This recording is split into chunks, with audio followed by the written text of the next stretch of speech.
lotissement des populations. Merci beaucoup. Merci, chers collègues. La parole est à notre collègue Mamadou Lamine Thiam. Birame Souleye, le suivant.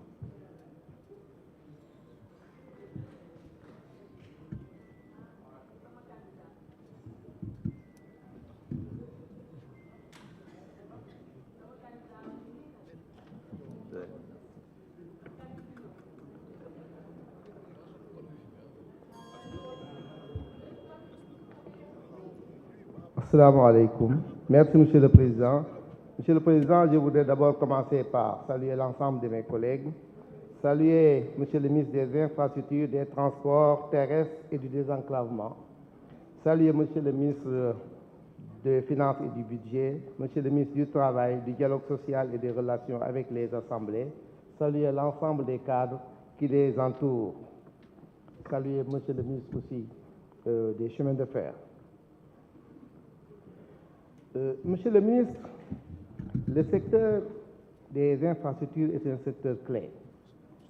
C'est pourquoi les présidents Abdoulaye Wade, Bouteflika, Obasanjo, Thabo Mbeki et Moubarak, président Moubarak, quand ils ont été à l'initiative du NEPAD, avaient identifié parmi les 8 secteurs clés du développement le secteur des infrastructures et l'avait positionné au niveau premier.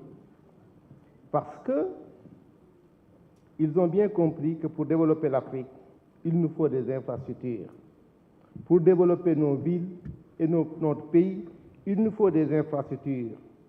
Sans infrastructures, on ne peut pas développer nos pays. Cela a été un vieux débat.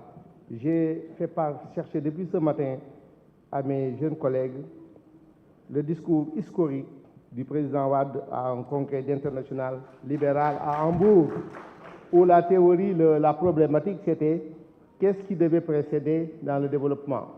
Est-ce que les États et nos États devaient-ils construire des routes ou devait-on le laisser au secteur privé? Le président Wade défendait que les États africains doivent construire les routes parce que nos économies sont assez faibles. On ne peut pas encore les laisser au secteur privé. C'est cela qui fait que, arrivés au pouvoir, nous les libéraux, nous avons compris que les infrastructures constituent les parures d'une ville et doivent être le moteur du développement et de l'émergence. Quand donc nous lancions ces travaux, quand nous commencions donc à impulser le développement des infrastructures au Sénégal, l'opposition d'alors criait oui, le président Wade, les libéraux, ils sont en train de faire des routes, on ne mange pas des routes, etc. Est-ce qu'on peut trouver à manger si on n'a pas de route? C'est ça le débat. Aujourd'hui, les richesses de Sabodala, on ne peut pas y aller si on n'a pas des infrastructures routières. Nous nous défendons, il faut bien qu'on sorte la production risicole, il faut des infrastructures routières, il faut des enclavés, il faut aller prendre les fruits qui pourrissent en Casamance, il faut des infrastructures routières. Il faut sortir la production dans les Niayes, il faut des infrastructures. Il faut que le lait de mon ami Alune ne pourrisse pas dans le Ferlo, il faut des infrastructures. C'est pourquoi donc nous avons applaudi quand, à la fin de notre régime, le régime du président Macky Sall a continué cette option et l'a accélérée. Je vous l'ai dit, quand j'ai parcouru le pays lors de la dernière campagne électorale, j'ai vu le grand maillage qui s'y est effectué et je vous ai félicité pour cela. Cela me fait arriver, Monsieur le ministre, au niveau de l'autoroute Dakar-Saint-Louis qui est en train d'être construite.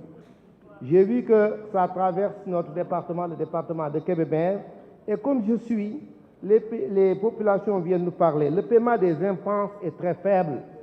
Quand on a un champ familial qui est d'une petite superficie ou moyenne, si par exemple on vous dit que ce sera traversé par l'autoroute et le paiement est très faible, ça ne permet rien, alors que ce lopin de terre permettait de faire la subsistance.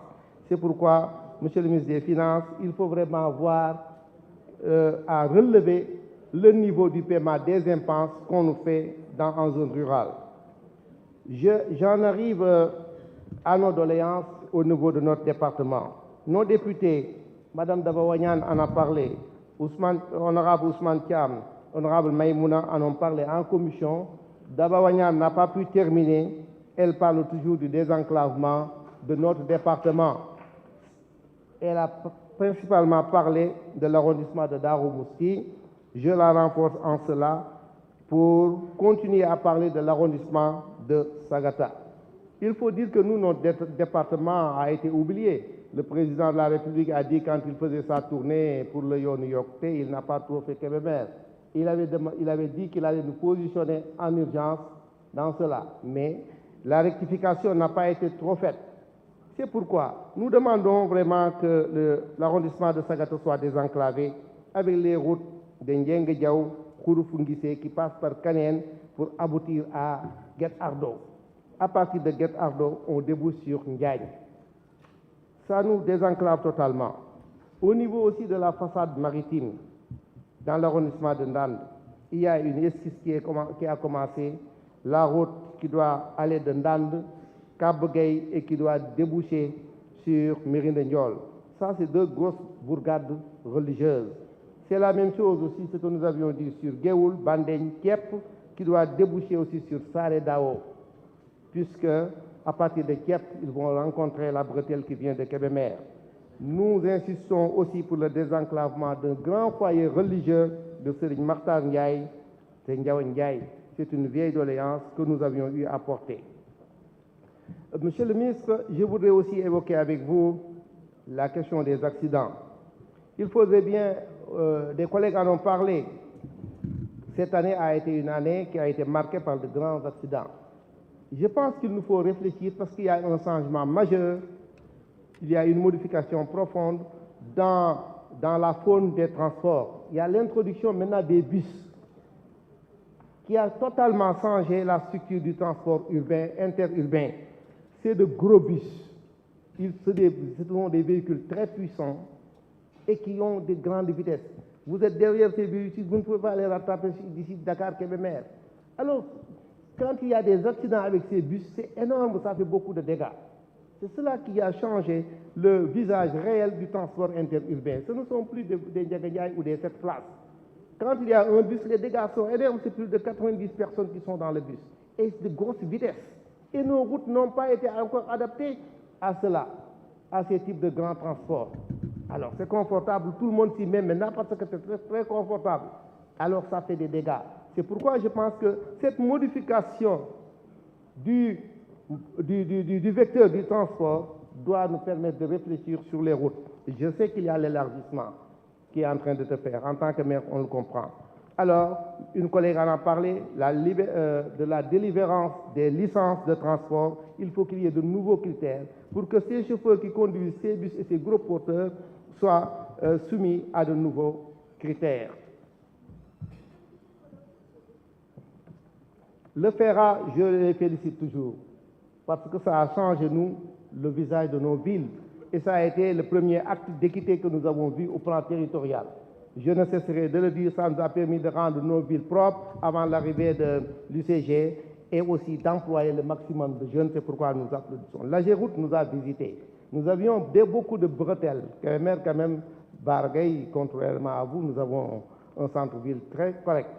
Alors, la Géroute nous avait aidé à faire le revêtement, mais il reste encore un tronçon central qui n'a pas encore été fait. Nous les attendons à ce niveau. Je voudrais terminer par le chemin de fer. Ça me tient à cœur, je suis né à Kébémer, je n'ai connu que le rail. Monsieur le ministre, il faut que le train siffle encore dans nos villes. Il faut que le train siffle encore à Méké, à Kel, à Ndande, à Géoul, à Louga, à Dara, à Linguère, à Sakal, à Pal. Ces villes, il y a des villes qui ont disparu que vous ne voyez pas parce que c'était des villes de rail. Kel, Sakal. Ok, mais oui, je l'ai dit. Nous, on disait derrière la voie ferrée. Nos adresses même, c'était ça. Nos villes étaient structurées par le rail. C'est encore psychologiquement, ça nous dérange. Il faudrait vraiment que le rail revienne. Je suis convaincu qu'on ne peut pas se développer à un certain niveau si nous n'avons pas ce gros médium de transport et de transport des marchandises et de transport des des populations. Monsieur le ministre, nous vous disons bon vent. Je voulais terminer par les Jakarta. Il faut que les maires s'y mettent. Moi, chez moi, on ne conduit pas un Jakarta si on n'a pas un casque et si le transporteur, le client n'a pas son casque. J'ai travaillé avec la police, avec le commissaire, c'est fait. Alors donc ce sont les maires qui doivent travailler à cela, à maintenir cette rigueur, et ça nous évite les accidents, et ça nous permet même d'identifier les voleurs qui s'intrusent dans Kébémer. Quand un Jakarta arrive à Kébémer sans casque, on sait qu'il n'est pas de la ville. Et on a pris comme ça des voleurs le soir. Je vous remercie. Merci, Président. Je donne la parole à notre